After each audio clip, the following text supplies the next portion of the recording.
Qu'est-ce qui permet de voir l'invisible? C'est un chapitre particulier dans ce livre et c'est le chapitre 7 à la page 161. Comment voir l'invisible? Qu'est-ce qui permet de voir l'invisible? On ne parle pas ici du monde microbiologique, on ne parle pas ici du monde microscopique, on ne parle pas ici du monde qui est éloigné de la Terre, pas du tout. On parle d'un autre monde. Des situations qui peuvent arriver demain dans notre monde. La vie change très rapidement. Les choses changent, les situations changent, les krachs boursiers, les guerres. Il y a tellement de choses, de petites crises qui peuvent naître de part et d'autre qui changent complètement l'avenir d'une nation ou bien d'une personne. Et ces petites choses qui semblent être imprévisibles sont tout à fait prévisibles. Souvent, il suffit de lire entre les lignes. Et la chose qui peut nous aider à voir l'invisible, écoutez bien, au tout début du livre, les mots sont des outils.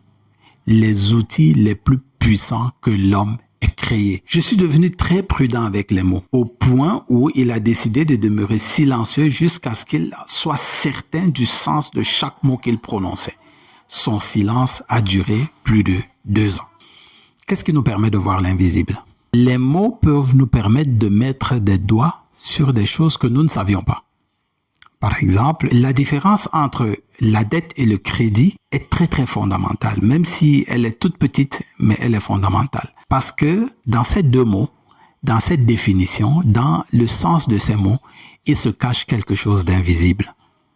La dette nous emprisonne, le crédit nous libère. Maintenant, dépendamment du sens que nous avons donné à chacun de ces mots, il faut les connaître. Et c'est cet invisible qui est caché dans le sens des mots que j'encourage toujours les parents à faire voir à leurs enfants.